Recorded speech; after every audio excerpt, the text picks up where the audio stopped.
Brachot 37. If there's a problem with the sound, please let me know. So the top 10 teachings in Brachot 37 are the special power of gluten, of food items made out of wheat, and the 5 grains that we make mezonot on when the item is not bread. And the teachings of Rav and Shmuel regarding that. The second teaching is Borai nefashot, about a prayer that we make when it's a miniature grace after meals, and what it means according to Tosafot. Number 3 is rice on Pesach and its impact on the bracha that we make based on the opinion of Rabbi Yochanan ben Nuri. And number 4 is Orez and Dochan, mostly translated as rice and millet. Some switch it and make it millet or rice. Now, Orez we know in, I think, Spanish and other maybe Latin-based languages is rice. Does what would be considered a historical definition have any particular halachic application, or is it halachically not helpful? Number 5, and the same could be said about looking at things like the ark, Titus's ark in Rome, and seeing the depiction of the sacking of Jerusalem and the menorah. Does that impact how the menorah actually looked halachically, whether it was round or straight? And the same could be said about other questions of things that the Romans took, and rabbis in the Gemara actually said they saw them in Rome to try to resolve a halachic question or debate, and yet their opinion wasn't taken much more seriously, or maybe more seriously at all, just because they said they saw the thing. Number 5, in other words, the limits of trying to understand halacha through the kind of prism of what we would now call history or science and stuff like that, which is really a misunderstanding, a kind of silly waste of time that Western academics have tried to use their kind of mechanisms to try to understand Judaism with, in a way that it itself doesn't understand itself. So it's almost like two different people speaking two different languages and thinking they're having a conversation, and they're not.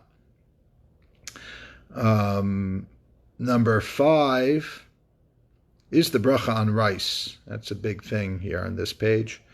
Number 6 is a story with Rabbi Gamliel and Rabbi Akiva. They've had a bunch of run-ins in the past, and they have a run-in when Rabbi Akiva refuses to accommodate Rabbi Gamliel in Rabbi Gamliel's very own home in a halachic dispute. And they have some words with each other about that. Number 7 is there's a halachic conundrum, which if the conundrum would be that way, the person who had a glass of wine would always have to keep on having a glass of wine again and again and again, endlessly, till they probably would just have to fall asleep.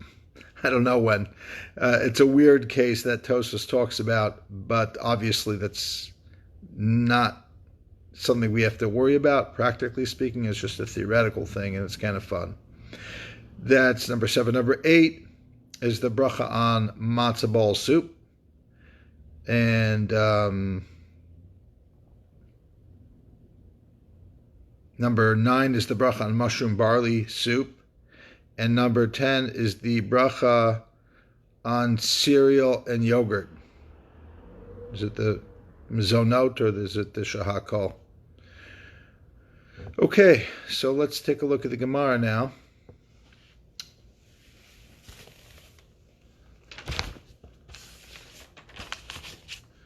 So just to give you a little bit of a background here, you often have in the Talmud and Halacha, you have kind of these statements or principles of Halacha, and sometimes you have multiple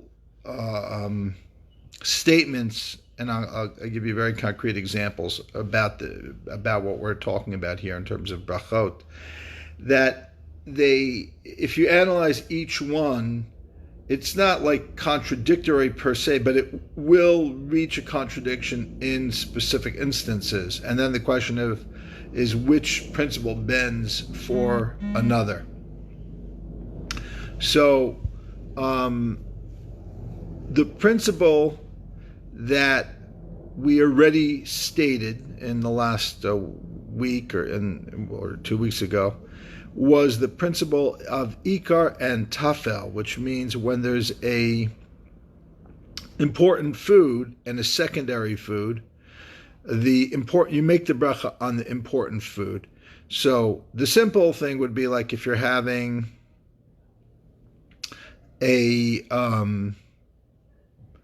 cheese sandwich, we consider the bread the main thing and the cheese the secondary thing. And in fact, bread is so special that it's usually so primary that it has an extra role in its primacy. Judaism has a love affair with gluten, particularly with bread. And when there is bread at a meal, the bread covers the whole meal. So usually ikar and tafel refer to something that's on the plate together, either because you're eating them together, and then the primary thing like the steak and the onions. The steak is the primary thing you're eating, and the onions are they make the steak more amazing, but it's to make the steak more amazing. So bread goes further than the onions and the steak. That bread is covering the whole meal. And that's a unique thing. And the only thing that shares that status at all is wine. Most people don't know this. If you're having a drinking party and you're having wine, in theory, if the wine is like the main part of it, you're not just having a little sip of wine, you wouldn't have to make a shahakal on the water, or if you had a sip of liquor, of a hard liquor. The wine, in theory, is so chashuv, it's so important, that all the other drinks would become kind of like part of it. But let me give you something that you probably don't know, which the Gemara does talk about, not on this page, we'll get to in a week or two, which is, let's say you have a really salty fish. Now let's call it, people eat salty herring, and let's say it's my favorite jalapeno herring. I love jalapeno herring. I don't really like herring, but I love that stuff they make in Crown Heights. It's Bensie's and the Roskin family, both sides of the family. Any herring they make, it's amazing.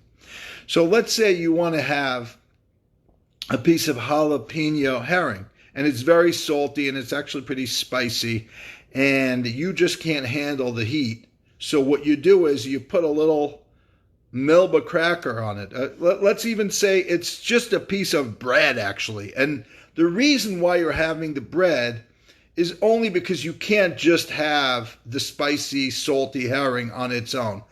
In that case, guess what? You would not make a hamotzi if you were part of a meal. If you washed, you had some bread, then everything would be covered, including the herring. But let's say you were at a kiddush, and there are these little bread thingies that are only there for you to be able to handle the heat of the jalapeno herring. According to the Gemara, at least at face value, you wouldn't make any bracha at all on the little piece of bread, because in that case, the bread is clearly just there to help with the main event, which is the jalapeno herring. So that's the principle of ikar and tafel. Okay, so we explain 3 levels of ikar and tafel. One is the steak and the onions. The second is the bread and the wine with the whole meal. And the third is when it's just even bread, when the bread is the tafel, when the bread is the secondary thing. It doesn't matter that it's bread.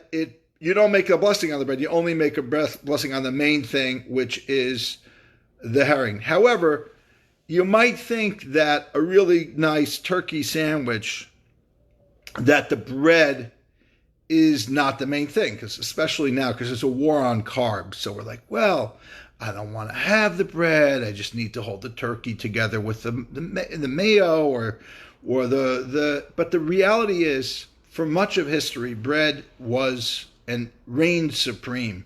It's only lately that we're waging a war on bread, not just during the holiday of Passover, but all year round, gluten-free and carb-free and everything like that.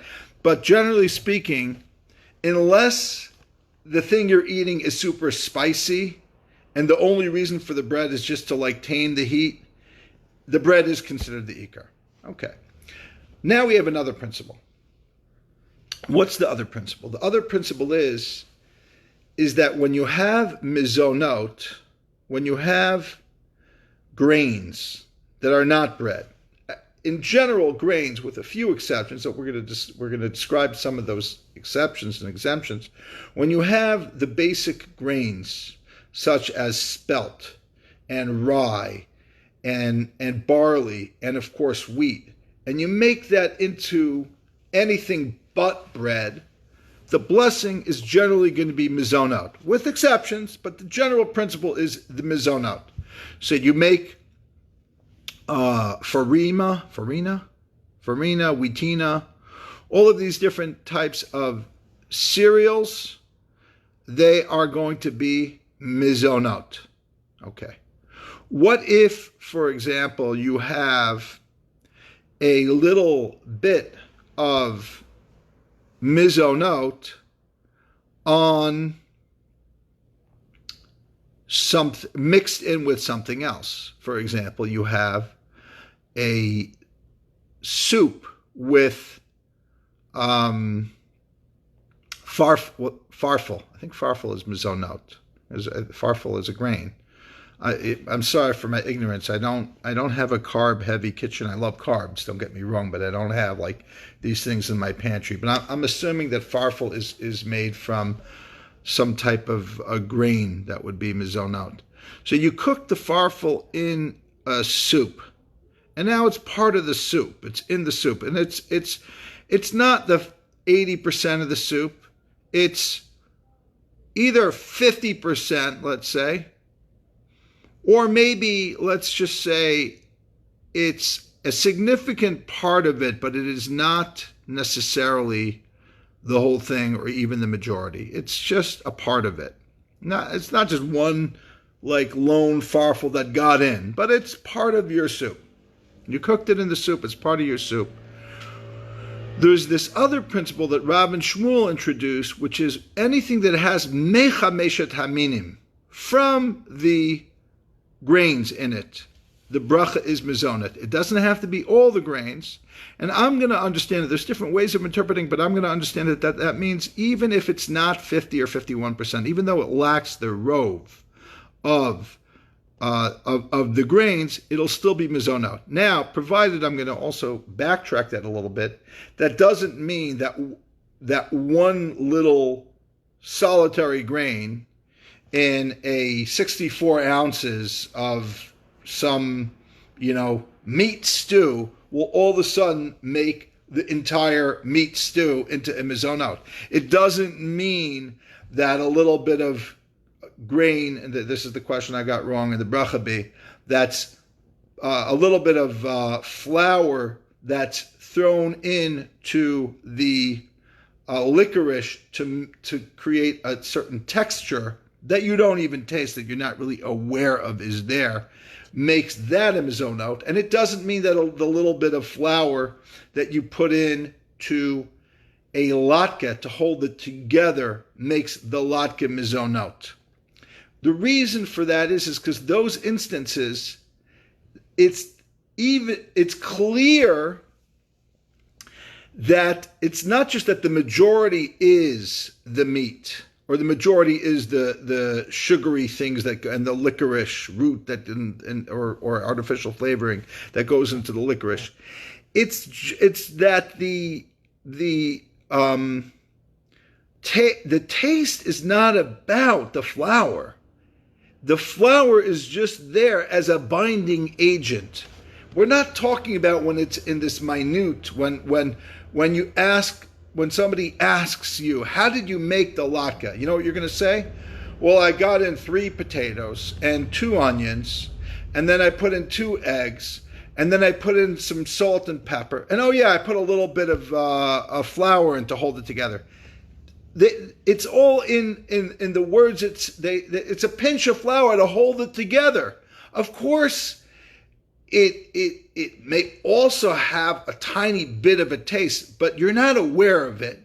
It's not like a particular element that you're not thinking of it in terms of like, I'm making a pancake, a flour pancake with potatoes or equally.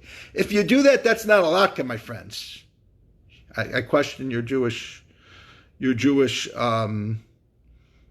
heritage. Like, how did you grow? What type of household did you grow up that you're putting equal amount of you really have more love of carbs than even our people have.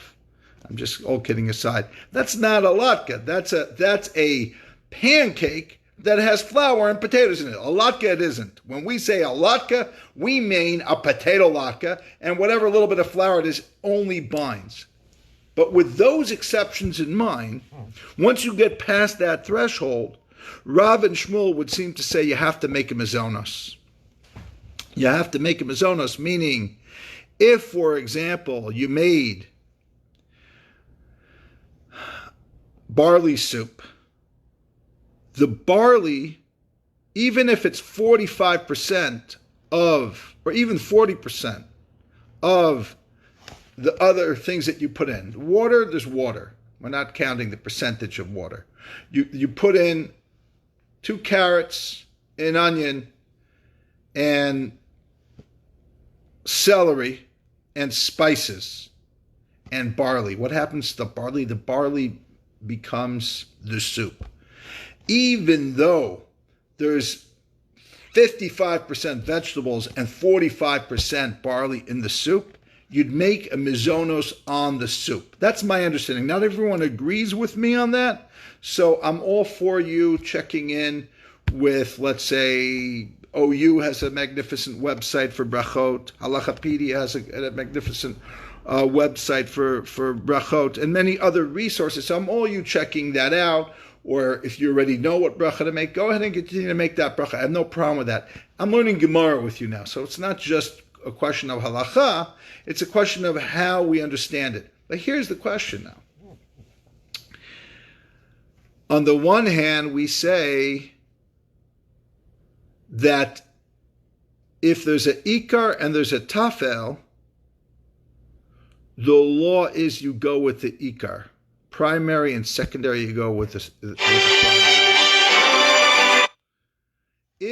But then again, Rav and Shmuel's principle is if there's a mixture that has mezonot in it, you go with the mezonot. So I'm going to understand it the way, it's not my own understanding, I'm going with certain commentators that understand that to mean, provided that it has a little bit more significance than just a binding agent.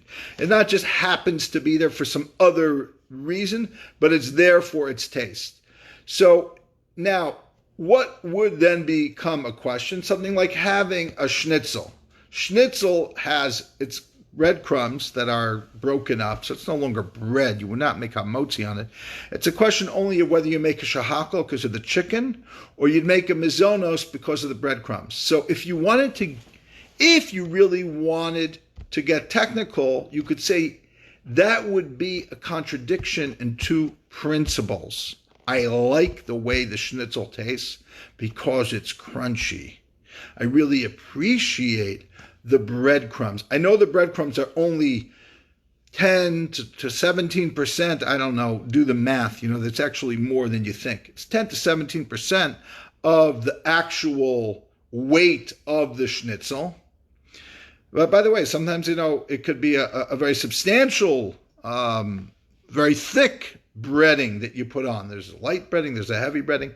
So perhaps you can say there is a way of reading this Gemara that would say there's two principles that clash in the case of the schnitzel. The one principle of the ikar and the tafel is very clear.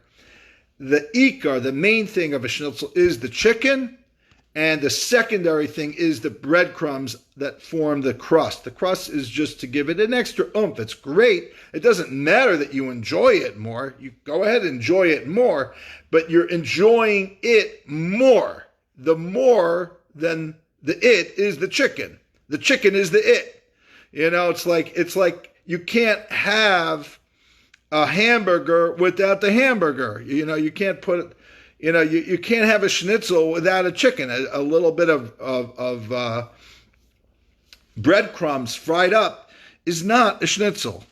Does not make a schnitzel. So therefore, at face value, you could say there's a contradiction here in these two principles. The principle of ikar and tafel would say you make a shahakal on the schnitzel, because the main thing is the chicken. But the principle that Rav and Shmuel introduces, kol sheyesh mechameshet haminim, anything that has from the 5 grain species, you make a mezonot, even though it's not mostly mezonot. So that would be a contradiction. There would be 2 ways to resolve that contradiction. One would be is that ikar and tafel does not apply when there is mezonot involved, with limited exceptions that I already outlined. When there's a tiny, tiny bit, it's just there to hold something together.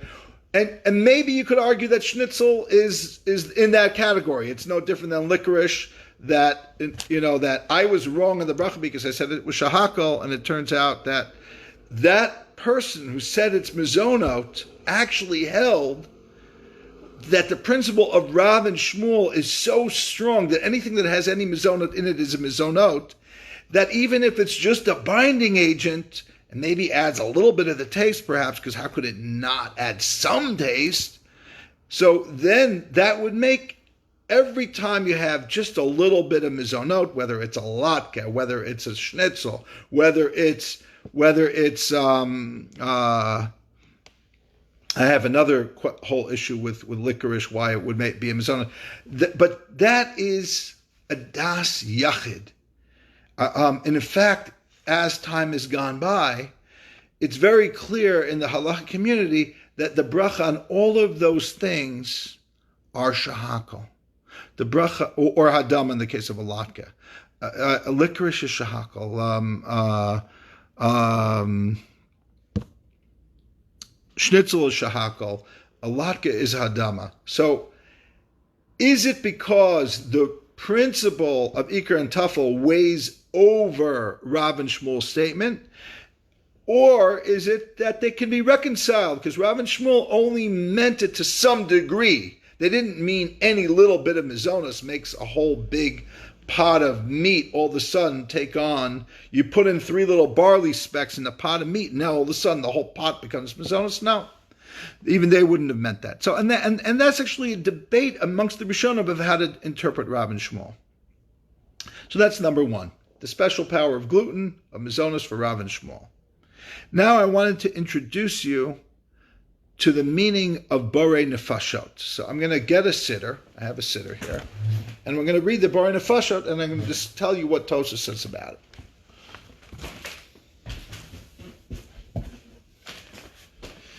So,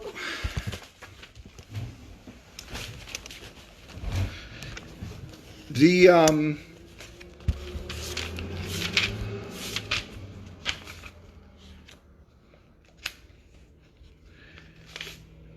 foods that we make that we eat, such as chicken, meat, eggs, fish. In other words, they don't grow from a tree. They're not a grain. But all liquids, with the exception of wine, and in theory some type of olive oil drink, are shahakol. All those other things that I enumerated are shahakol. Shahakol niheh b'dvaro. God created everything. And for those things, when we make the grace after, it's not the full brachot matzah, we make a mini grace for it. And it's very short. And it's called the Borai nefashot rabot. So I'm going to read it to you, and then I'm also going to explain what Tosafot tells us about it. Okay? So,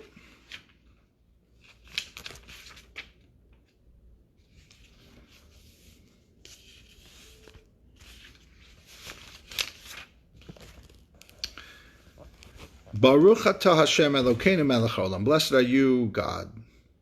That, King of the world, all those things. He really should be saying this on things that I've eaten. And I'm always eating, so I probably have to make a nefashot, and I shouldn't be interrupting it.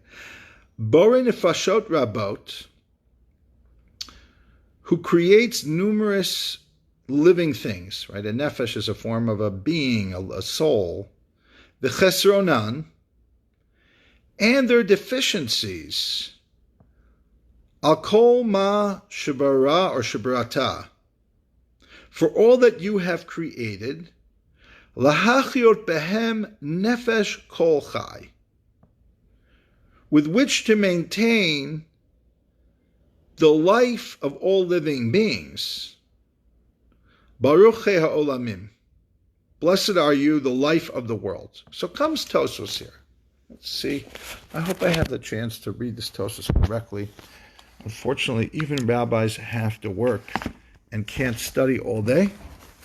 And thank God I'm very privileged to be able to have a great community, have great things to do.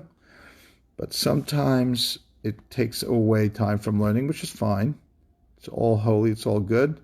And I'm getting older, so it's harder for me to learn and get it as quickly as when I was younger. It's actually easier and harder at the same time, believe it or not. So here's what Tosafot says. Borai nefashot rabot v'chesronan. So Tosafot says, lechem u'mayim she'iav shebelohem. Things like bread, things like water, that you can't live without them. Like, how long would you survive without water? Now, bread, people today say, what do you mean you can't live without them? The bread is killing me. Well, you have to understand, that's all of this craziness that we have against carbs is because we're so rich as a society. We used to be so poor that the bread was the only thing that would get us through a harsh winter, where we could store the grains, make the bread, the carbs would stay in us and last a little longer than just meat and vegetables, which we could not afford to have regularly. So it was a necessity. Today it's looked at as an evil luxury, and back then it was a necessity. We have refrigeration, we have transportation systems. You can't even imagine the times of the Gemara and the Tosafot, what they were talking about. We're so distant from their experience. Not in other countries, not in the poorer countries. They still live the way the Balei HaTosafos lived, but we don't live the way they live. We don't have the diets they had. We have different options. But anyway, the point is,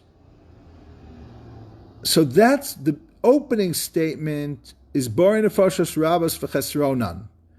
You created the things that we can't live without. The chesronan means there are deficiencies, meaning you can't live without these things. You created the type of food. Like when I have water, I have to say, God, thank you for the water that I can't live without water. I won't exist. I'll get dehydrated and, God forbid, not be able to live without it. Now, the Tosafot continues with its quote of the Borai nefashos, Va'al kol ma shibara lahachiot behem nefesh kol chai, and everything that you created to give life to all living things. Now, I would have translated this as very similar to the opening statement. You give life to us because you sustain us with food that nourishes us and causes us to have energy so that we live and not die. But that's not how Tosafot explains it. On the contrary, kilomar, what that means to say is al kol ma sheba'olam shegam im lo baram. Everything in the world that if God had not created it, if they did not exist, Yecholin ha'olam l'chayot belohem. The world and you also could survive without them. Like apples. I don't know why he picks apples. Shalo baram. Kiyim l'tainag ba'alma. If they were not created, you would be okay. But why do you have them? Because you enjoy them. They're there for your pleasure. Kemo tapuchim. Like apples. Kiyotzaben. Again, do you understand that I could go into Fairway today? Or tomorrow I could go to Trader Joe's? And the fruits, and I could just go to 81st Street to the vegetable stand. Do you understand between the three markets that I'm talking about? And if you live in Israel, you go to the Shuk today, you will see more fruits and more vegetables in one day or one night that the Balei Hatosus would see in their entire lifetime. Because we are such a different society. They had apples. That was their... But you know what? Guess what? Those poor people with so little, recognized that there were fruits that they didn't need, but they were pleasures. They were joy. They gave you tainug. They gave you a sense of enjoyment that's beyond necessity. And they said, thank you, God, for giving me something that's a treat that I enjoy. Thank you, God, for giving me water so I could be alive with. Do you understand? You know, last week, the reason why I didn't give the Talmud class last week on Monday is because a very dear friend of mine made a trip out from Florida to do some work, but he also made sure to come on Monday so that we could go into a recording studio and record the Rosh Chodesh Institute for the month of Tammuz. But I know that the schedule is tight. He's coming in on a plane from Florida. He could get delayed. He's going to get in after a long day already. He's going to probably want to put his head down, take a shower, and he's going to need some food to eat. So I called him up and I said, Mark, did you land yet? He said, yeah. I said, Mark, can I get you something to eat? Because we're now on time to get to the schedule at 9 p.m. I have to also have compassion for my friend Ellie, whose studio it is, so that we don't, end up being there till 4 a.m. We're all getting older. We can't do that. So I said, Mark, I'm going to get you some food. And it's just like, honestly, it was selfish. I'm not taking any credit for thinking of Mark might being hungry. I'm just thinking of Mark being late. So how do I try to get him not to be late? Don't stop for dinner, because I'll have dinner waiting for you. And that's what I did. And he came on time. He was there. I was 10 minutes late. He was waiting for me. And I come in and I have food. I got food from Deli Cosmo. And I put it out and he ate it. And he made such a beautiful Borai nefashos. I haven't heard somebody make a Borai nefashos like that in a long time. It's really awesome. And I want to tell you, because it was Monday and I would ordinarily give this Talmud class, this was last week, a week ago. You know what I had just learned? This Tosafot about Borai nefashos. What are the chances? How many Tosafos are there in the world about Borai nefashos? And then Mark would say a Borai nefashos. He said, "Can you hear me?" And he said this. I don't want to even imitate or act out the Borai nefashos, but he said each word with so much kavana. On a simple level, he probably was starving, but on a deeper level, it doesn't matter. I'm starving a lot. I don't make a Borai nefashos like that. He made a Borai nefashos, and I was like, wow. It's all hashgacha pratis. It's all divine providence. So my friends, here's the beauty of a small mitzvah of the Borai nefashot. You could make a Borai nefashot because you just had some water, or you just had some shahakol that sustains you. You just had some, gluten-free things that you'd make a Borai nefashos. You had a potato, it's a hadama, that sustains you. That's like bread. You had chicken that sustains you. That's like lechem umayim. Or you had some watermelon that refreshes you, or you had an orange or a pear that's, really cool, beautiful, or you had some ice cream on a hot day. So when you make this Borai nefashos, depending on what you just had, or a combination of what you just had, you recognize that you couldn't live without this food, or depending on what you had, you recognize the gift that God has put things into this world for your pleasure. And it's known by everyone who knows, which is an expression that you say when you don't know what you're talking about. You just say everyone knows. But it's known by those who know that everything that God creates in this world, in the chol, in the regular mundane, he also creates in the kodesh, in the holy version. And interestingly enough, what we call tainug, what we call pleasure, isn't just some extra thing like a fine fruit, like an apple or a pear. The tainug and the ratzon, the delight and the will, because the will is affected by delight, by pleasure. So the sensory perceptions of pleasure on a spiritual level are the whole meaning of why everything came into existence. The whole purpose of creation is based on this concept of tainug, of pleasure, that God, so to speak, haviyachol, kalomar, he is also having pleasure. We are like the holy heavenly apple, the chakal tapuchin kadishin, right? If I was a Kabbalist, which I'm not, I would say, I study Kabbalah, but I wouldn't call myself a Kabbalist because I'm not holy enough to be a Kabbalist. I would say that, there, look at that, tapuchim, right? Like chakal tapuchin kadishin. It's no coincidence. The holy apple orchard, the Shechina, so to speak. Okay, great. So that's a little bit about the power of Borai nefashot rabot, the chesronan. Let's go even a little deeper. What is the power of the nefashot rabot? What's your power of your being, of your soul?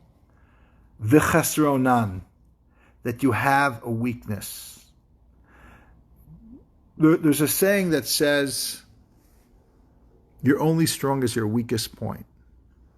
That's a good thing to know in terms of like security, or like if you're running a government and you want to know how strong you are, well, you're only as strong as your weakest point, right? Like it's that weakness could become a vulnerability that if you don't have a protective measure or way to circumvent that vulnerability, that will cause a system failure, so to speak. That's simple, and I mean, it's not simple. It's harder than anything. We know right now we're in 2020. We're having such a challenging year, but there's another meaning in that, which is, this is the Ishbitzer teaching. You want to know who your soul is. You want to know who you can be.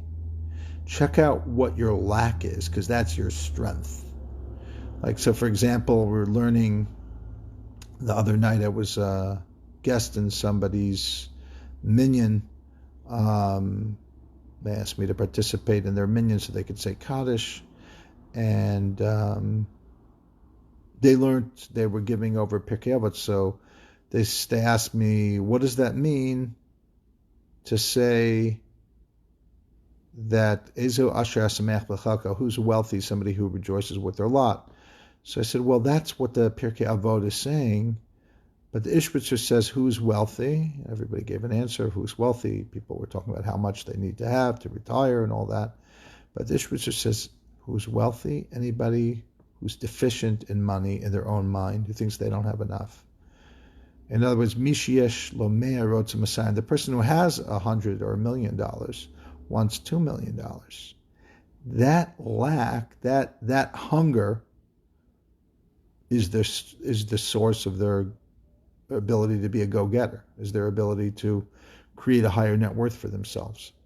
So in a sense, if you want to know your strength, know your weakness and turn your weakness into a strength. If you think you're not well-read, that'll probably not to get you to just keep putting yourself down, but it'll probably motivate you to read. If you think you're not a scholar, the greatest scholars are the people who think they're never a scholar. I have a lot of people that I connect with in Torah. There's nothing like somebody who's studying and studying and studying and still thirsty. Still thinks they need so much more. They're just beginning.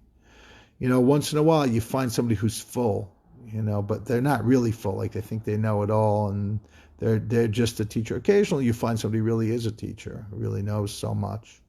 But more often you find somebody who thinks they're a teacher. They're just convinced. And I'm a teacher, but I'm more of a student than a teacher.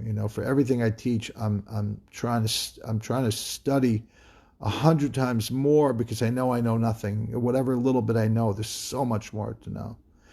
What is that? Because to be honest with you, that is your only strength. Your weakness is your only strength. Your weakest link is your strongest point. Not just because of that statement, but because that will motivate you. So when we don't have something and then we have it, it's not something like we forget that we didn't have it. We recognize the gift of not having that makes us, motivates us, helps us achieve greatness. And that's part of the Borai nefashot. Okay, number 3 is rice on Pesach and its impact on the bracha that we make for rice, the teaching of Rabbi Yochanan ben Nuri. Okay, let's see what this says here. So the Gemara says the following thing. There's a big debate that dominates much of this daf, which is rice, cooked rice, going to be mezonot, or is it going to be shahakol, maybe even adama? And what about rice bread? Is rice bread going to be hamotzi, mezonot, or shahakol? Okay. Now let's dive in here. Let's see what we're talking about here. Okay.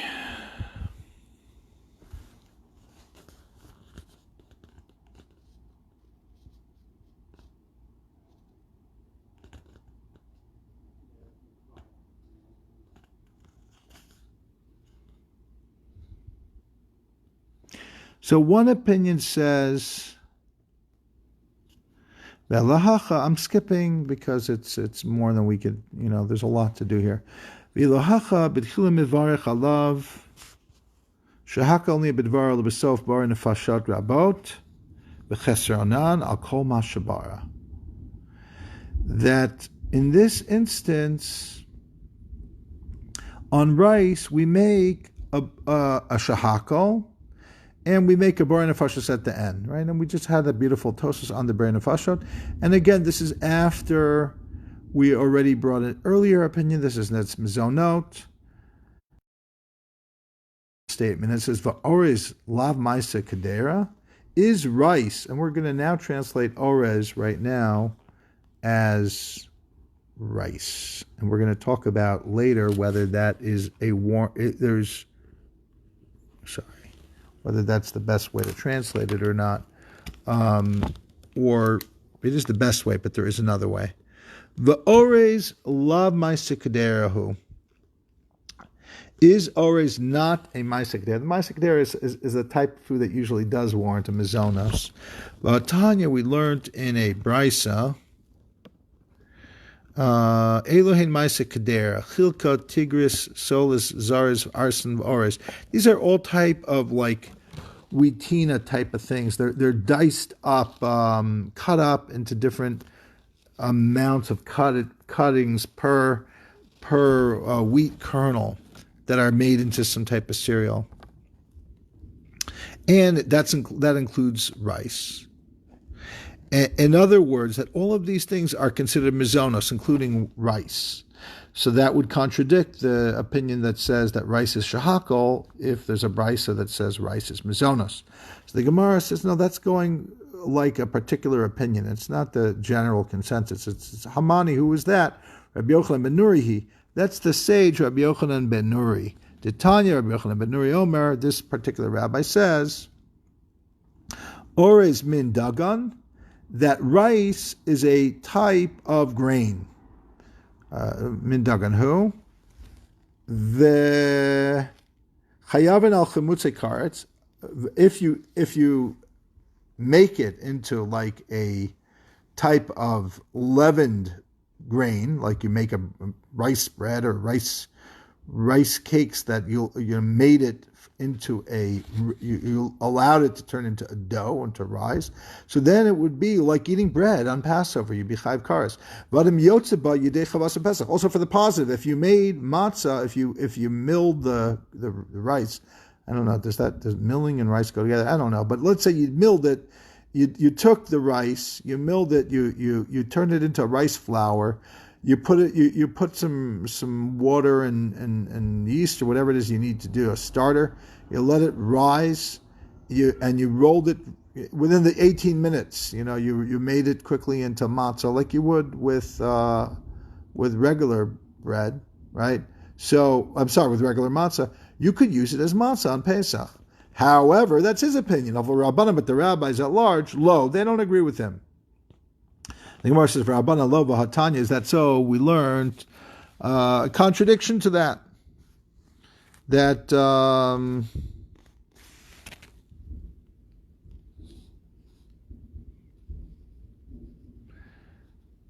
we see that you do make a mezonot on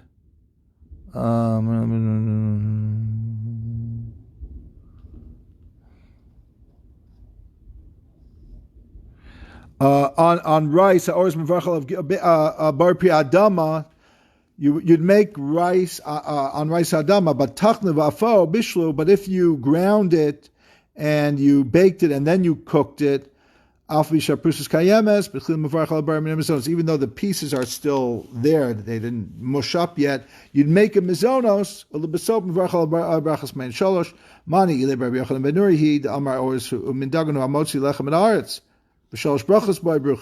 can't be Rabbi Yochanan ben Nuri because it would still be bread, it would be hamotzi, and that's not what this teaching says. Now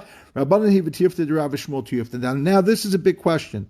It says here that this brisa goes like the rabbis, and it contradicts the teachings of Rav and Shmuel. What does Rav and Shmuel say?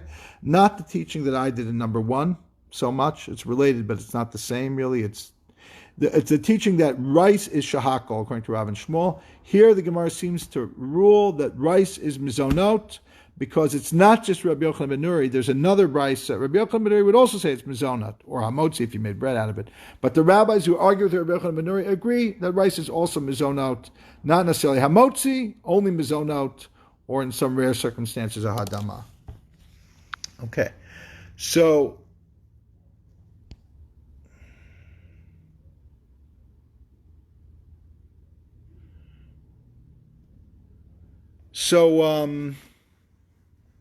let's talk about this rice on Passover. Let's talk a little bit about this, and because this is really connected. The question is,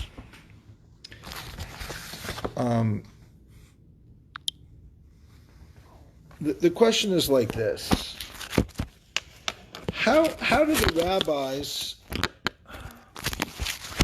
assume a lot of this is based on something I heard from Rabbi Solovichek. How do the rabbis come up with the list, so to speak? You've got the 5 grains that are mezonot or hamotzi. You've got the 5 grains that you could make chametz or matzah out of. What about all the other grains? What about the super grains? What about, how do you know that you can't make chametz or matzah out of them? So Rabbi Schechter said, I don't know, I'm assuming he got it from somewhere. I don't think he just made it up. That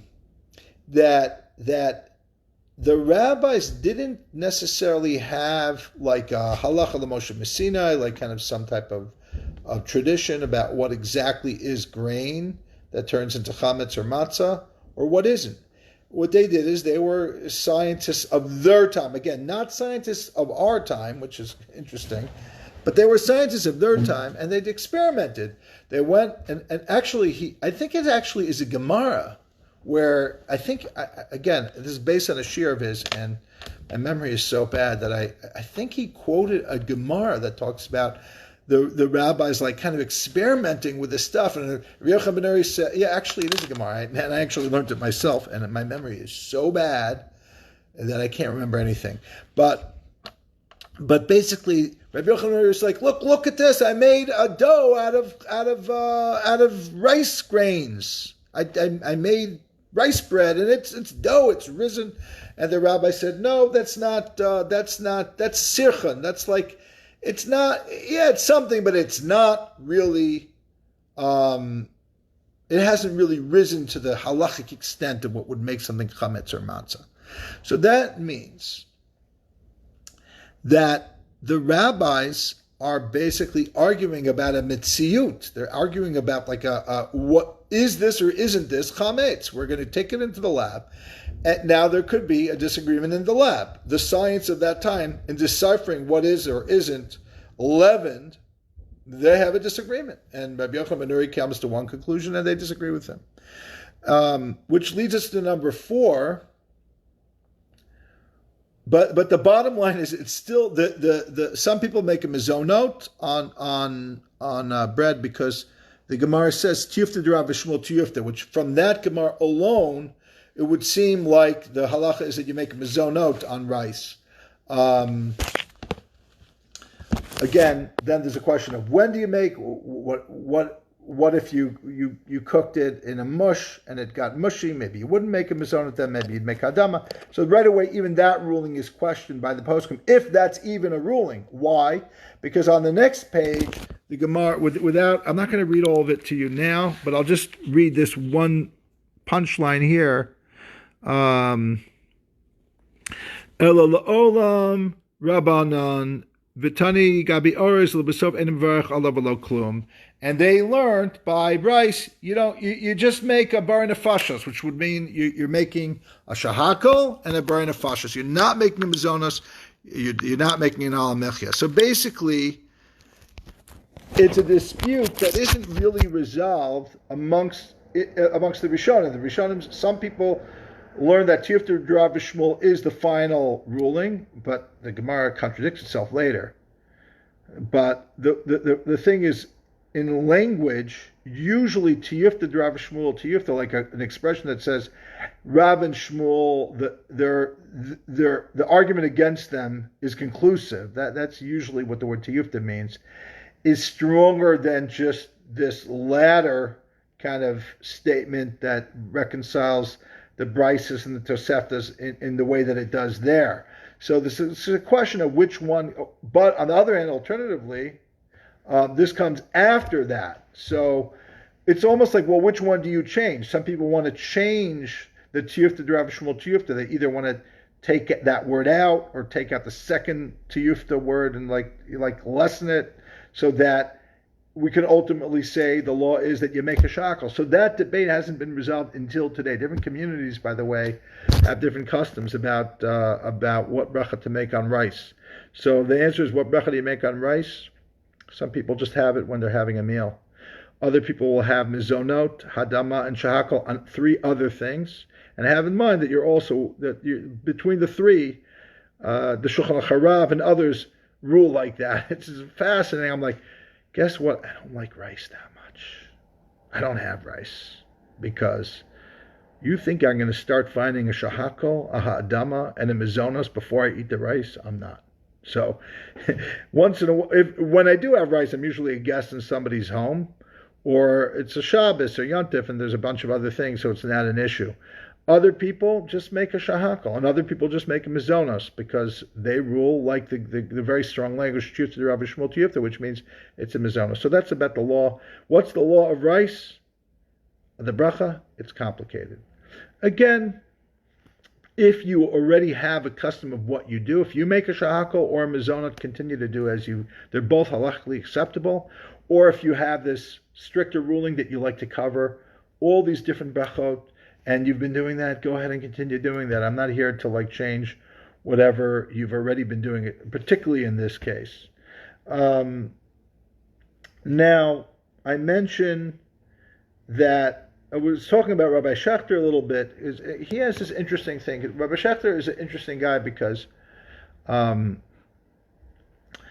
just to tell you a little bit about Rabbi Schachter, he's a conflicted individual in the sense that he's a modern thinker coming out of Yeshiva University, one of the main students of Rabbi Solovichek, and on the one hand, he represents an element of the conflict that his Rabbi, who was Rabbi Solovichek, had as well. I mentioned 2 weeks ago that one of the issues that Rabbi Solovichek had, and anyone who considers himself modern Orthodox is going to have, is the very real challenge of what do you do about the clash of religion, Judaism, and modernity. One of the things that modernity represents is the tools of science and history that want to analyze everything, including Judaism. So, as much as Rabbi Solovichek was a very, very brilliant man in philosophy, not just in Talmud and Halakhah, and well-read in literature, and had a deep understanding of politics and culture. I mean, just some type of world-class genius in his well-roundedness. Yet, he also had a contradictory family tradition, which is we're not really interested in what history has to tell us about how to figure out what the Halakhah is. I'll give you a couple examples. This is based on things I've heard from Rabbi Schachter about his Rav, about Rabbi Solovichek, and I've also heard some of this from my dear friend and teacher Rabbi Hashi Reichman, who we host almost every year. He comes multiple times to be with us at the shul as a teacher, and sometimes to join in with us for davening on Hoshana Rabbah. Very special man.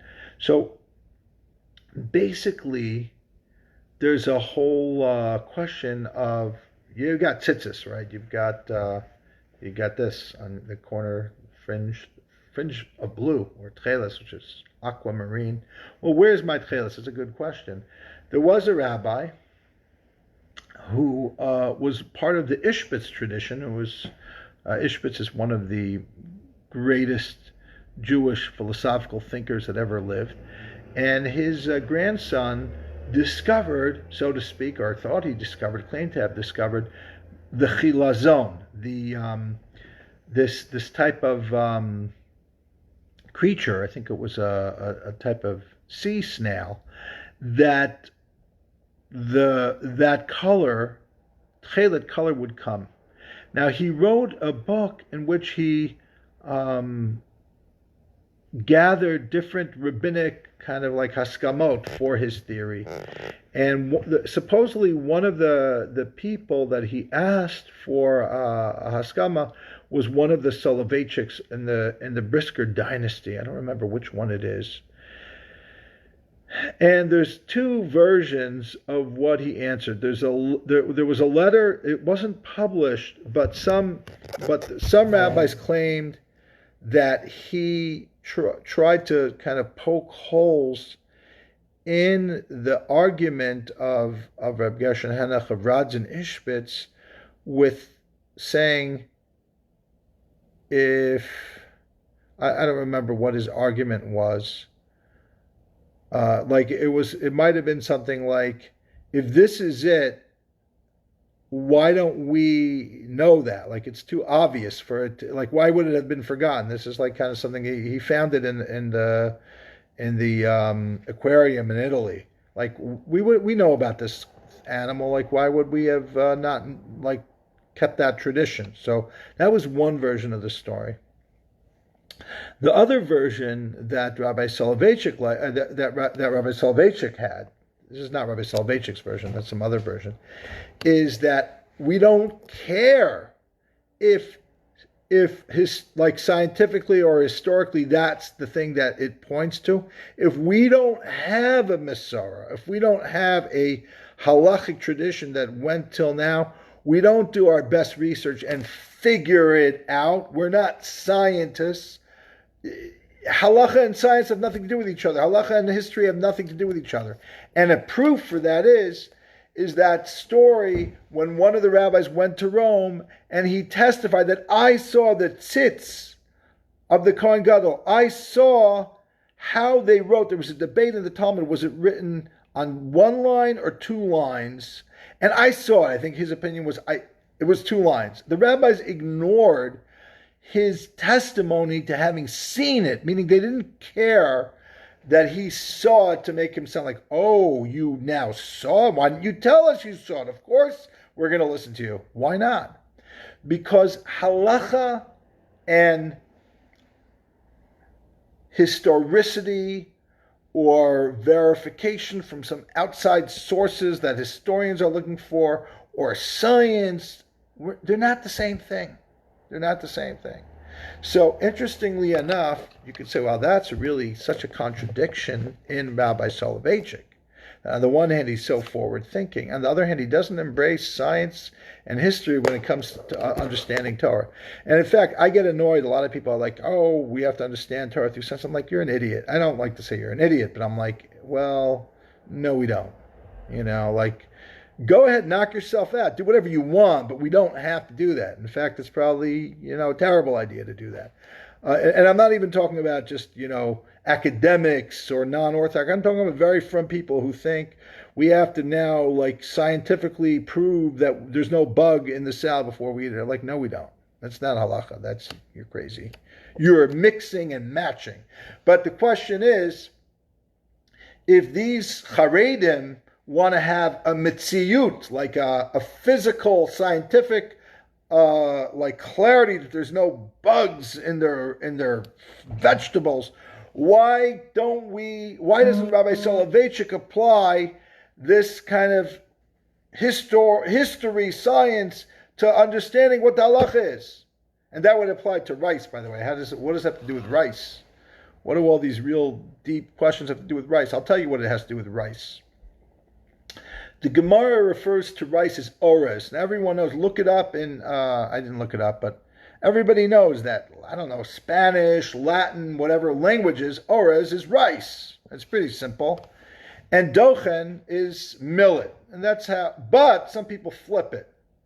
I think Rashi flips it and says Orez is millet and Dochan is rice. What's the problem with that? Who cares? I'll tell you very clearly. Remember we said the law is not like Rav and Shmuel, and Orez is mezonot. That's what we said on Lamed Zayin Amid Aleph. The next page contradicts that, but let's not worry about the next page. So let's just go with that page. Let's pretend that that's the rule. Here's the problem. So you make a mezonot on Orez, but what is Orez? It could be rice, it could be millet. Millet's not resolved one way or another. So if millet remains a shahakol and rice remains a mezonot, okay, great. And then we have another page, but we're not dealing with that. Just from this Gemara, it's pretty clear that the rice is mezonot. There's only one problem. What if Orez is millet? But we don't have to worry about that because now we have history on our side. History tells us that Orez in most languages just means rice. It's not Dochan. No, nobody's going to tell. There's no way to. If anything, Orez is now proven to be rice because that's the language that people. Many languages, Orez is rice, except Rabbi Solovichek says, as quoted by Rabbi Schechter, not good enough. History, language, science, that's not really so much in use to decipher a halachic conundrum. We still don't know, and it still remains a suffix, and that's why we have one way of understanding why I said rice is so complicated. Okay, that's number 4. Number 5 is the bracha on rice. I think we just talked about that, so I don't have to do that as a thing in and of itself. Meaning I just did that was included in number 3. Number 6, Rabbi Gamliel, his historian Rabbi Akiva have a problem. Okay, let's talk a little bit about this great story. So, it's in a brisa. What's the story?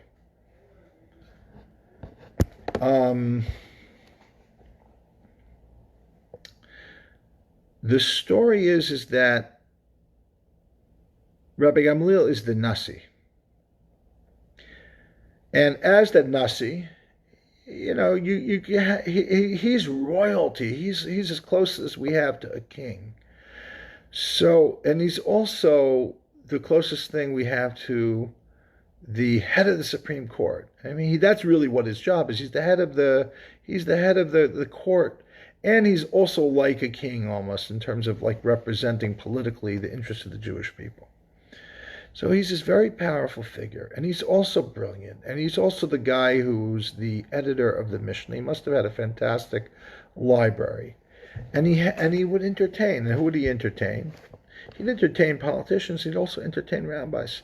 So who does he have? He has Rabbi Akiva and many other rabbis. I'm assuming many other rabbis, and he has. They're eating fruits.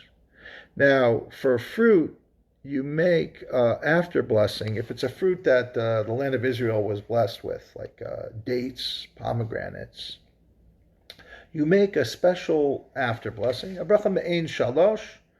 It's called the mini 3, and it's half a page in the Art Scroll Siddur. Okay. I don't have a copy. I don't want to get into trouble with Art Scroll.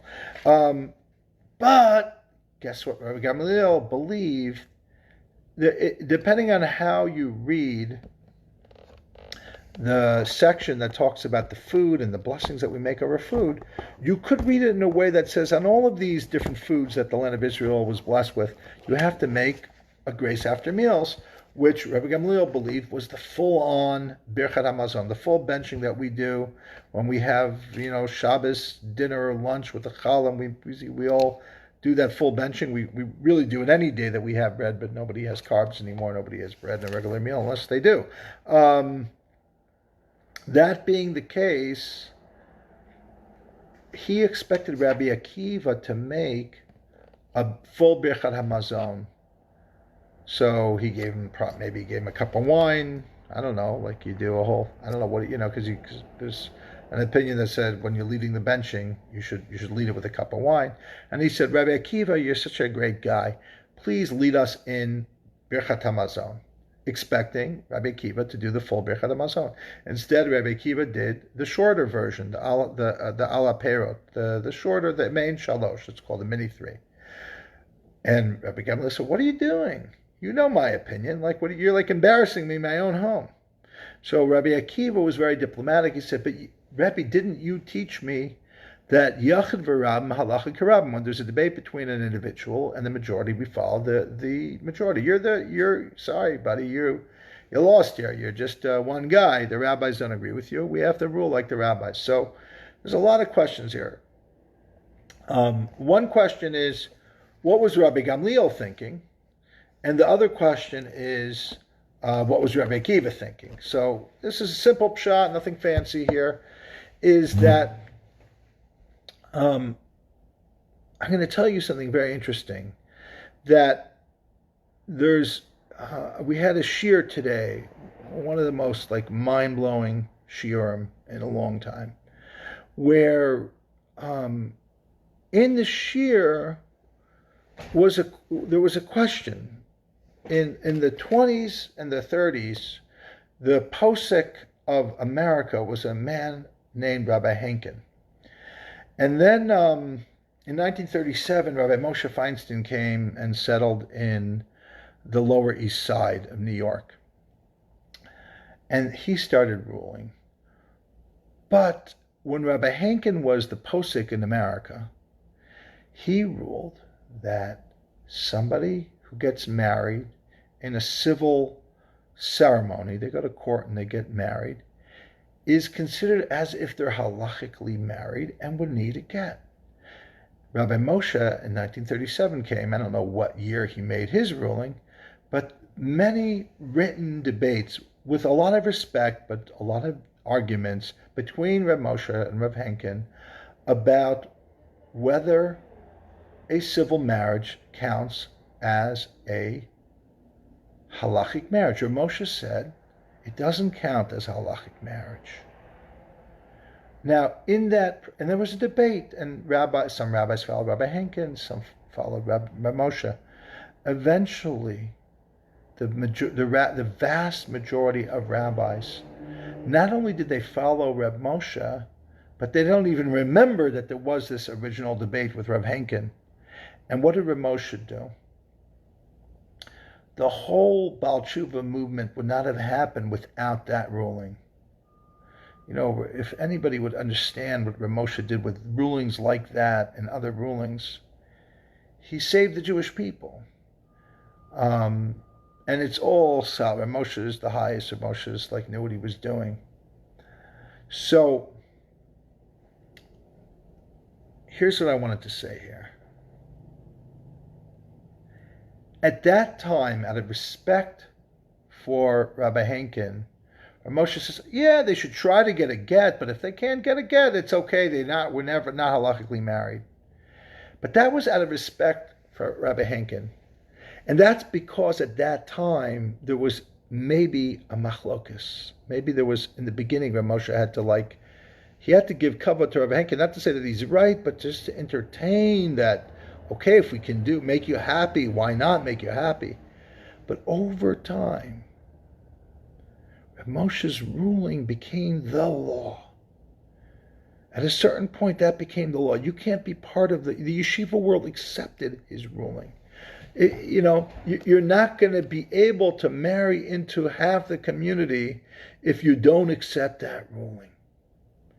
The question is, how long does it take when there's a debate of that nature? Now, you can imagine of a smaller nature, what's the bracha achrona to make on a date? Is it the me'en shalosh or the full birkat hamazon? So Rabbi Gamliel was saying the debate is ongoing. I have my opinion. The rabbis are going to come around to me. It's a new debate, and it's still subject to the debate. And by the force of my status, I'm going to hold out, and it will be resolved at a certain point. When? Maybe the next generation. Maybe they'll take it to a formal vote. But until then, it's still a debate. You're in my house. You do it my way. What is Rabbi Akiva saying? How long do we have to wait? Whether we had a formal vote or not, we know the vote is not in your favor, and the halacha is then decided. So it's just a question of when the halacha becomes like the decisiveness in halacha. So in a sense, Rabbi Akiva is pushing for.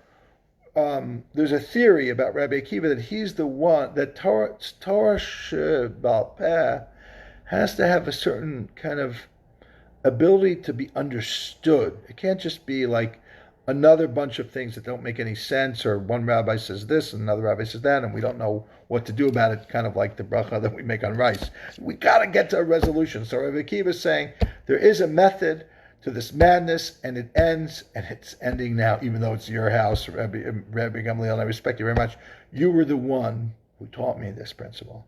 You taught me the principle, I'm just applying it. So we're not even arguing. So that's a beautiful teaching about the menschlichkeit of a student And Rabbi Gamliel, who listened to his students, said, "Oh, okay, Rabbi, I hear you. Okay, number 7. This is such a cool one. Okay, this is great stuff. This is the continuation of number 6 about this story about Rabbi Akiva and Rabbi Gamliel. According to many authorities, already in the time of the Gemara, when you would bench, you'd have to bench, and that's still practiced today. You'd have to bench on a kos shel yain, on a cup of wine. So Tosafot raises the following conundrum. Let's say you had a glass of wine. Now according to Rabbi Gamliel, you have to bench the proper full birchot hamazon on what? Another glass of wine. So as soon as you finish benching, you drink the second glass, and you'd have to make another birchot hamazon on the second glass, which would include what? A third glass. And then as soon as you'd have the third glass, it seems like a joke, but the Tosafot says this is not really that funny, but it kind of is. So you'd have to infinitely be drinking wine with no end. I mean, you probably couldn't make it through the rest of the day with that. You couldn't make it like that. But that's a perfectly acceptable conundrum that Tosafot asks, and Tosafot has an answer. Tosafot says, well, probably you don't have to drink. You need to drink a certain amount of revius, let's say 4 ounces, 3-4 ounces, to have to be obligated to do the birchot hamazon, but probably to drink the kos, the cup of wine at the end of birchot hamazon. You could do a malay lugmav. You could do like 1 cheekful, which is not a full revius, so you could break the cycle. So he has like a practical answer of how you could get out of the wine drinking loop. I actually half jokingly called it a nightmare yesterday in my Facebook feed, and a very funny rabbi said that's not a nightmare. Meaning, obviously, if you want to just drink nonstop, that might be a halachic loop you want to get yourself into. But it's actually not. It's not an issue halachically. It's just a theoretical Torah issue. But halachically, the law wasn't like Rabbi Gamliel from the time of that story. Once Rabbi Akiva in Rabbi Gamliel's own house overruled Rabbi Gamliel's opinion, that was pretty much it. Rabbi Gamliel's opinion was just Torah, but not Halakhah. That was number 7. Number 8, the bracha on matzah ball soup. So here, it's again a question. First of all, there's a question of, does the fact that you call it matzah ball soup really make it a matzah ball soup, or is it a chicken soup with a matzah ball in it? And this is it sounds like a Seinfeld episode. Like, why are they calling it matzah ball soup? It's chicken soup with a matzah ball. Or is it really matzah ball soup? And if it is matzah ball soup, what do we learn Rav and Shmuel say? Anytime you have mecha meshes aminim from, even not all, even maybe not even a majority of the 5 grains, you make a mezonot on it. Well, first of all, there's a whole question about whether a matzah ball should even be a mezonot or a hamotzi, but we're going to go with the ruling that it is in fact a mezonot. The question becomes, do I make a mezonot on the matzah ball and cover the matzah ball soup? That's one way of looking at it. Or do I say they're 2 distinct things? There's a matzah ball in the soup, so I make a mezonot on the matzah ball, and I make a shahakal on the chicken soup, or hadama on the chicken soup, depending on whether it's more chicken or more vegetables. Because vegetable soup you make a hadama on. Chicken soup, if it's chicken with a little bit of vegetables, you'd make a shahakal. Like a clear broth. If you put in 10 chickens and 2 onions, it's just a clear-cut shahakal. The 2 onions don't make it a hadama. So the question would be, do you make a mezonot and shahakal? I believe Rabbi Schechter says you'd make a mezonot. Right? That's all you'd have to make, because it's a matzah ball soup. We paskin like Rav and Shmuel. Again, I'm not quoting him halachically. Halachically, I believe the OU website, which is also kind of under he's one of the top guys there, says you make a mezonot on the matzah ball and another bracha on the soup, depending whether it's either a shahakal or adama, depending on what type of soup it is. Okay, so that might be the Rabbi Schechter giving a Gemara shiur versus Rabbi Schechter as part of OU. Okay, that's a machlokas Rabbi Schechter and Rabbi Schechter. But the bottom line is, you could very well make a mezonot on matzah ball soup, and you just want to, make sure that you weren't just eating the matzah ball you'd be having a little bit of the matzah ball with the soup, so that that kishmo kenu, as its name indicates, it actually is a matzah ball soup, not just a matzah ball and a soup that you happen to be eating separately but out of the same bowl. No, it's a matzah ball soup. So you could definitely make a mezonot on it, or you could be choshesh to the OU, and other people say you should make two different brachos because maybe Rav and Shmuel has its limits. Like I said, is there an ikar and a tafel? Is a little matzah ball? If you don't really, now here's another thing. If you don't really want the matzah ball, you really want the soup, but the matzah ball's in there, you don't want to even eat it. But it's kind of like you might eat it because you can't help yourself, or you don't want to be embarrassed in front of your host. Then it would be the opposite. Then the ikar is the soup, the tafel is the mezonot. You don't really want it. Famous last words after you eat like a whole bowl of 10 matzah balls. I didn't want the matzah balls, I just wanted the soup. It's like that joke where the guy finally decides he's going to eat non-kosher, and he's sitting and he orders the suckling pig, and the rabbi sees this guy, and is a very involved member of his congregation in this non-kosher restaurant, and he's watching, and he's secretly watching, and he sees them serve the pig, and he can't help himself. He bursts out into the restaurant. He said, "How could you? You're such a integral part of our community. How could you be in this restaurant eating this pig?" And the man looks up. He says, "I'm so sorry, Rabbi. I ordered an apple. Look what it came with." So, that's if you have 10 matzo balls but claim it's really just the soup that you're after, it's suspect. But if you have a little matzo ball and you really want the soup and don't care for the matzo ball, then again you'd go back to the ikar and the tafel, which is all what we started with. These two kind of sometimes competing concepts of ikar and tafel, or we go after the mezonot even when it's a minority, as long as it's not a minute minority. Okay, and so it would have to do with your preferences. A lot of people don't like the idea of preferences of brachot because it's like it's giving too much power to you to decide what are you eating. Is it soup that has a matzah ball that you also have to nabach eat the matzah ball, or is it matzah ball soup? You love matzah balls, and the best way to have matzah balls is matzah ball soup. Okay, number 9, brachas on mushroom barley soup.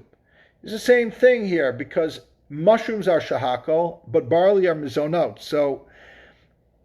And vegetables are adama. So some people want to say you got to drive yourself crazy. You got to make a shahakol on the mushrooms, a mezonos on the barley, and adama on the vegetables. You could do that. I don't really think it's necessary. I think you could either make a mezonos if it's really thick in barley, because then we'd paskin like Rav and Shmuel. It's a mezonos, the shahakol. Even though the question again becomes a question of naming something. Just because it's got mushroom and barley, the mushroom is giving it flavor, but the barley is giving it flavor and texture, so it wins out, according to Rav and Shmuel. Now, you even put an onion and a carrot in the mushroom barley soup, but there I'd argue against the advice of making ha'adama and a shahakol and a mezonos by saying it's mushroom barley soup. It's not vegetable mushroom barley soup. You can make a vegetable mushroom barley soup.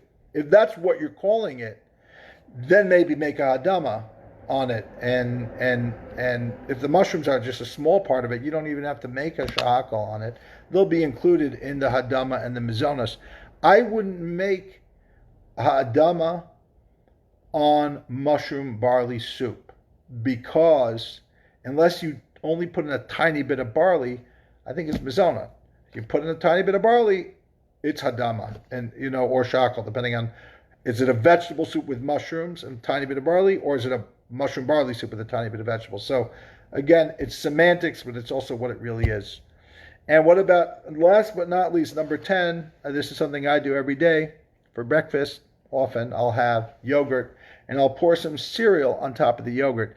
Now the truth is it's more yogurt than cereal, but I make them as honest because of Rav and Shmuel. Rav and Shmuel say now that it's, I don't know what's really the ikar and tafel.